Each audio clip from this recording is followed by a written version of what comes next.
Now recording.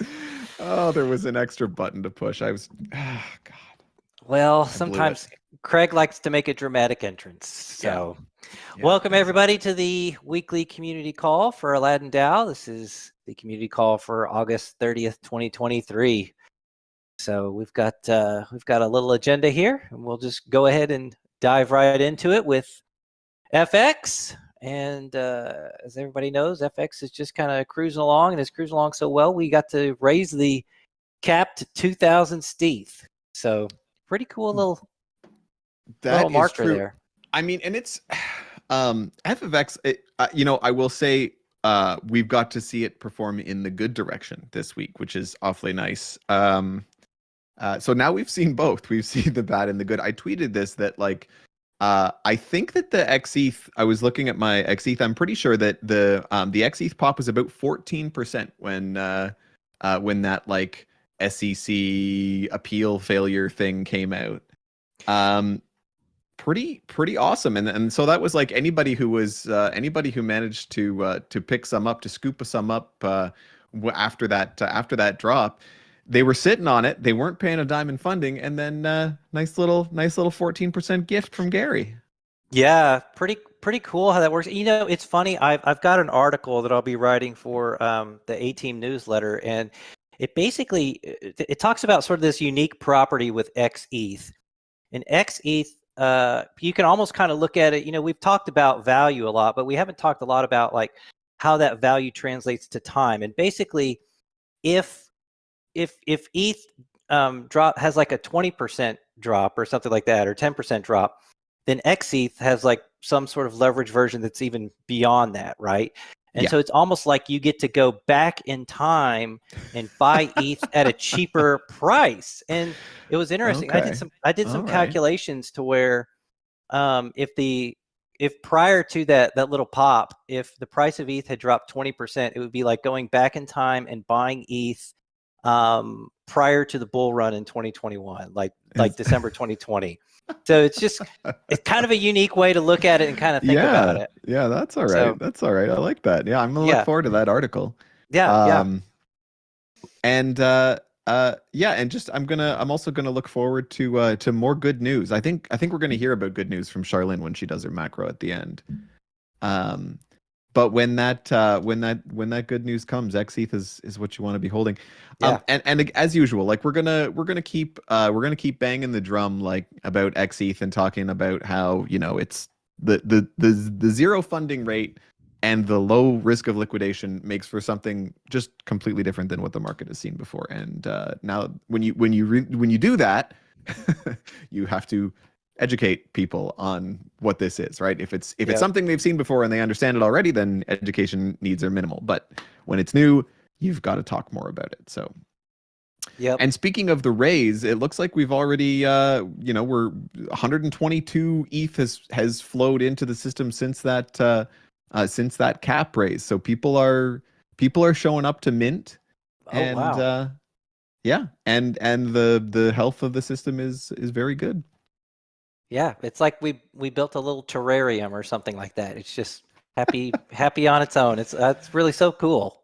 Yeah, exactly. Well, I mean, for Aladdin people, that's really important information, is to say that this guy is self-sustaining without token emissions, and that's a huge deal. That's a huge deal for Aladdin. It's a huge deal for FX token holders. But for FX users, I mean, they don't care if we make money or not. Right.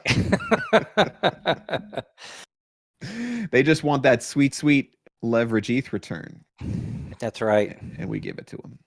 That's right. Okay. Let's see. Well, the other really cool news about FX is that the curve gauges passed for both FETH CRV USD and XETH ETH. Yes, so thank you to everybody who participated, whether that was through voting with your ALD tokens, your CLEV tokens, your CVX tokens, or your VE curve. Man, there's a lot of democracy that you have to pay attention to. Yeah, it's a little bit much. I mean, I suppose you could have supported it through SD curve as well. Possibly some way through Frax. I mean, in any case, the pool of possible supporters is big, and we got all the support we needed to get those gauges passed. So that's a really big deal, and we are very excited to get started on on incentivizing that liquidity, you were just saying, K-Mets, that FX being like a terrarium, and the meaning that like it's sort of self-sustaining, it's not requiring those token emissions. So the nice news is that once we hit our TGE, and we don't have a lot of we've got a couple of sort of milestones we want to pass internally before we get there, and we're not thinking it's going to be too long, but it's nothing to talk about just yet. So, but once we hit that TGE and we start emitting those liquid tokens, that really, because we don't have to spend them anywhere in order to prop up the protocol during bootstrapping, we can really use them as sort of like fuel on the fire. And so incentivizing liquidity that best supports growth without having to incentivize liquidity that supports like basic operation is a very, very nice situation to be in. Yeah, like you're saying, like it's self-sufficient, but we definitely have these options to kind of like turbocharge it a little bit. So well, and now that we have the gauges, that's going to be the first place that we start to apply some of that pressure. And so giving some more space. And again, the liquidity for FETH and Curve USD is going to pull some of what is currently very concentrated in the rebalancing pool. The rebalancing pool is sitting at 5.44% yield, but like the majority, I'm trying to find the number of like what the fraction of FETH that's in the rebalancing pool. It's the majority of it. Let's see here, 992,000 FETH of a total 1.2 million. So the majority is in the rebalancing pool, but when there's another farming option in Curve, that's going to start to pull some of that FETH away, I think. And people who would prefer to farm that over in Curve, because there will be some yields there from token inflation, which is going to just turn around and increase the yields for everybody who doesn't choose to leave the rebalancing pool. Yeah, cool little kind of flywheel effect sort of a thing there going on. So yeah, well, just gives us a little bit, gives us a foot on the gas pedal a little bit here, and we'll just keep on pushing it and see if we can spread the word a little bit, and make sure that all the farming and usage options are attractive, and just let nature take its course. Yeah, gonna be pretty cool. All right, and then the next item we have here is so we do have currently an audit. I think we mentioned it a little bit last week. Is just a few tweaks really to FX that we've kind of noticed in beta testing. Folks have brought it up. So things like basically stETH incentives for xETH minting when the collateral ratio is less than 130%. There's F and X can swap for each other directly through the protocol. USD zap in, zap out, a couple other little things. So those are underway, and it'll there'll be an audit for a couple weeks, and then once we kind of get the all clear, we'll roll them out into the protocol. One of the interesting changes in audit right now is the work that's being done to support wrapped LSDs, which is actually an enabling feature to start moving to other chains. And so this is something that the team is actively working on now, is looking at the expansion of FFX to other chains, and we've been in discussion with a couple of different chains on options for deploying there. I think I'll mention, and we talked about this I think last week, but the idea for any FFX L2 chain would always be to have a separate reserve, right? So rather than bridging the FETH and xETH tokens and relying on cross-bridge arbitrage in order to maintain some kind of price, we would be looking at a totally separate reserve on the L2 chain, and a version of FETH and xETH that are unique to that chain, right? It would have its own collateralization ratio, its own state. It would be basically separate from the FFX on the main chain, with the exception that the revenues would make their way back to the main chain, the FFX main chain holders. There wouldn't be a separate native token, I don't think, for those other chains. So having, looking at ways to deploy to L2, that's what I was going to say, is that one of those, the key technical work that needs to be done for that is one of those changes that the auditors have been working on. Yeah, so we'll keep you guys updated as that as a more clear picture sort of kind of like starts to formulate on that. So yeah, and I mean, just by way of comment, I think that the part of the reason that we're really quite focused on L2 right now is that we're trying to suss out how people want to use XETH. I mean, my suspicion is right now people just don't know it exists. But in terms of using XETH, if you want to use it as a trading product, L1's not really the place for you, right? Even in the bear market, like it's too gas intensive to be swapping in and out all the time. So that's why your GMXs and your DYDXs and your like all of your derivative exchanges that are meant for like high frequency trading and moving in and out of positions and everything, those are all on L2s or well, I mean they're all on cheap chains, right? Because there hits a certain point of gas costs where that business model just doesn't work. Like people just don't want to have to pay that much to transact for those kinds of rapid in and out sort of transactions. So by deploying on this L2, we're sort of opening up the possibility for people to use XETH in a little more of a perp trading kind of a way. Despite the fact that you don't need to. Like obviously with normal perps you are paying to hold them, right? And like you have to, if you had to pay a transaction in order to stop paying a funding rate, like you can see where that gets ugly pretty quickly. So XETH is already, in my opinion, much like it's not ill suited to mainnet because anybody who wants to hold that leverage position for a long time and not necessarily like bail out of it at the first sign of trouble, that's a great, the fact that you're on L1 doesn't really make much of a difference. But if the market wants to use this in a little bit more active trading kind of a way, then we're basically moving to an L2 gives people that option. And we just basically run it as an experiment and see what kind of traction we get.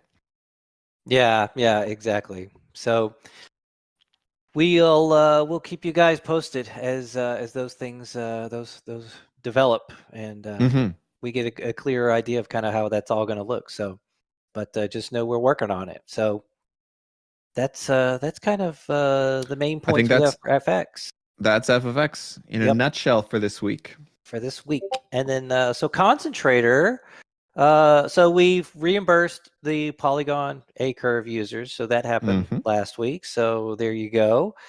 And then as far as the new gauges got rolled out for FETH and XETH on Curve, and so we'll be adding the LPs for those, I guess, as soon as rewards kick off on those. So that should be and I don't know. I'm TBD on how the voting looks for that, because obviously with no until the TGE happens for FFX, we aren't going to be paying bribes obviously out of FFX's portion, but Aladdin does hold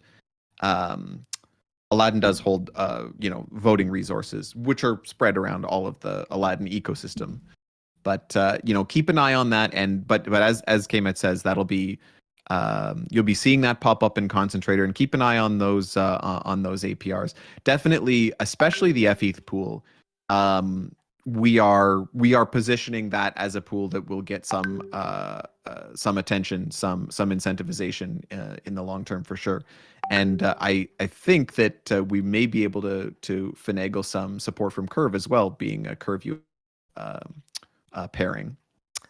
I believe you are correct. I believe that is sort of the idea here. So just we'll obviously let everybody know once those roll out, so they can add to those vaults once liquidity is available and the rewards are live. So just keep your eyes peeled for that. And then we've got some new VECTR rewards that'll be issued starting this Thursday at 00 hours UTC. So essentially, what we've done is we have a, I guess you want to call it like basically we're swapping the rewards from all the compounders into one and issuing it as A CRV, A curve. Yeah, that's right. We talked about this when we first started distributing token rewards for revenue sharing, I should say, for VECTR, and the fact that VECTR is pulling in multiple different token streams really just didn't. Making all those different tokens claimable it didn't really make sense for users at this time, right? The amounts are too small, and you'd have to run separate transactions for all of them, and so it really, basically what we are doing, as I will say a temporary measure, although there's no specific plan to stop, is we're concentrating rewards into Acurve.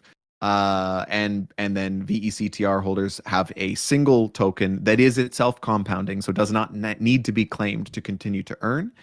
And that can be, you can claim it at any time, but you only have to do it for one single token. And then, of course, you're quite welcome to take that Acurve and swap it however you like, maybe back into more of your favorite. Redeposit it into your favorite harvester vault, maybe, or maybe you're a different compounder if you prefer. Yeah, exactly. So those should be. I believe it's this Thursday that they'll be distributed for the first time. So I mean, all you'll basically see it as is an increase in.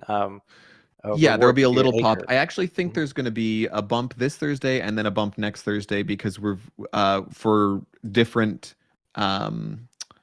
CVX and AFXS is going to be this Thursday, and then Afrax ETH and ASD Curve will be next Thursday. Okay. And so you'll see, and that's the second one is a little bit bigger chunk. So you'll see those coming in on the next Thursday. For VECTR holders, your snacks are on the way. There you go. We are building the bull market for you. That's right. What we're doing here. That's right. Do we say your tendies, or do we want to just avoid that whole? Let's just stay right away from that, maybe. Oh my goodness. Oh gosh. Okay. So, so that's what's on deck for Concentrator, and then for Clever. We've initiated sort of our growth program for Clever, and so we basically have locked another 25,000 CVX. Mm-hmm. As Zach was, we're going about this program to acquire these assets to be able to incentivize liquidity, and man, it looks like gangbusters. It's always really cool to see. We almost need like some sort of a like a dashboard. A dashboard or something, like one of those thermometers where it's like going up, yeah. Do you know what I'd love to do is I'd love to have an analog gauge on my desk that like physically moves every time Aladdin locks bribe resources, and that like decays over. That's very doable. That is very doable. I feel like that might be a weekend project. Oh, that'd be pretty cool. Yeah, just like a tachometer kind of like thing. I just like a little round gauge just attached to the side of my monitor. So instead of me watching the temperature increase here in Texas, I can watch the bribe increase instead. Yeah, and you can still I feel like you can just feel the temperature increase. You probably don't need the thermometer, so you can repurpose your thermometer. Good luck finding a Raspberry Pi, though. I don't know how you're going to get this done. Well, yeah, I mean, and I've got a bunch of pies that I was complaining to K-Meds just before the start of the. Oh, you're hoarding them. Yes, that's correct. I bought them before the massive like price increase of them. They were like $200 for a while. Yeah, they were crazy. Yeah. Isn't this supposed to be a $30 single board computer? What the hell, know, right? Those days are well, they're pretty insane these days. Like you can get like some pretty powerful ones. So that's maybe throws that out. It is awesome. And still, I think they're still the best low power server for a lot of stuff, right? Like people the nukes are. I think the nukes are getting discontinued now. I think we were talking about that, but like, but the pies, like you can do a lot of stuff, and they still are. They're so low power. So yeah, I just got one like recently, but it's always like anytime you need something, it's like everything's out of stock. Oh, is that right? Man, I'm lucky. I mean, at least from what I've found, they'll come in stock, and if you're quick, you can get them. But there's so many models that might not be the one you want. Right. I see. Yeah, I'm still rocking some older like. I feel like the one I'm trying to run Home Assistant on right now is a 2018 model. It's a Pi 4 though. but it's like it's probably fine. It's it's all well. I mean, it's not, but we're not going to get into that right now. I made the slight mistake of buying like one of the Home Assistant kit things without the compute module, but then like now the compute module is just like never in stock. So right. Oh, I see. Yet. Yeah, you can spin one up on your Pi though. You said you got one, right? You can spin it up on a Pi. I'm using it for something else. I don't know. Wow, I don't know how much. I don't know how much you want to like put on one, but no, I mean it's nothing. It's literally just like a Pi hole type of thing. But oh yeah, that's nice. Actually, Home Assistant's got a great. Okay, we're getting off. Let's save this for after. Craig, why don't you step out for a few minutes? Okay, so back to Bentonite Clay talk. So, oh, the wheels are coming off here, boys. Let's All right, here we go. All right, let's finish up this agenda. We'll get our ray of sunshine from Charlene, and then we're gonna do a deep dive on running Home Assistant off of a Raspberry Pi. Oh boy. Okay, so that was clever. Yeah, that was clever. 25K CVX locked. Awesome. Yep. Great news. And with Aladdin, so VEALD proposal. That's we're Still pending. Still coming up soon. And then the A team, we will be putting out a proposal to kind of renew our funding for the next 6 months. So that's right. Because you guys, when you made that initial proposal, was it a 6 month time frame for the first one or 4? It was 6 months, yeah. 6 months. Has it been 6 months already? Holy Believe cow. it or not, yes. Wow. Yeah. So we'll have to let the community weigh in on this. I mean, I can tell you from the team side, we're pretty happy with how the A team has been really stepping up on the publicity side, which we are, I will say, famously bad at. Or at least we would be famously bad at it, but that would imply fame. So we are just straight bad at it. And I think that you guys are filling a much needed gap. And I think you've got some changes planned for this extension. Yes, we do. We'll get into details. All about it's a secret. Okay, I won't say anything. Well, I want to make sure build up suspense for it. Make sure people are interested in it. So, but yeah, no, that one probably coming up here in the next few days or a week or so. So one we'll be posting that one right to the Aladdin forum. So and we'll let everybody know. We'll send everybody's attention that way, and then see if the community deigns to extend your funding. That's right. Yep. Keep on keeping on. But we'll see. Yep. With that, I think that's it. I think Charlene, you wanna tell us about how the macro world is performing?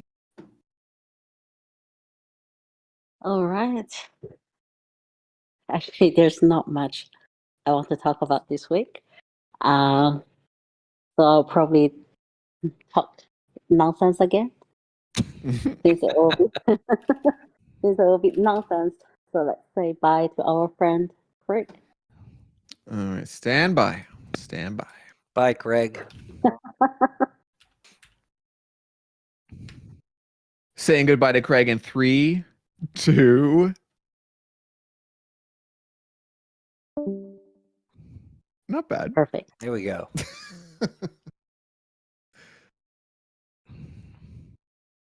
You're up. All right. Yep. Okay, did you bring us a chart or no? Of course. I'll give you some chart first, just to hand in my homework. Okay. Only for the purpose of homework. Okay. If you Let's see. like it, you can have it. All right. Okay, 5 charts for this week.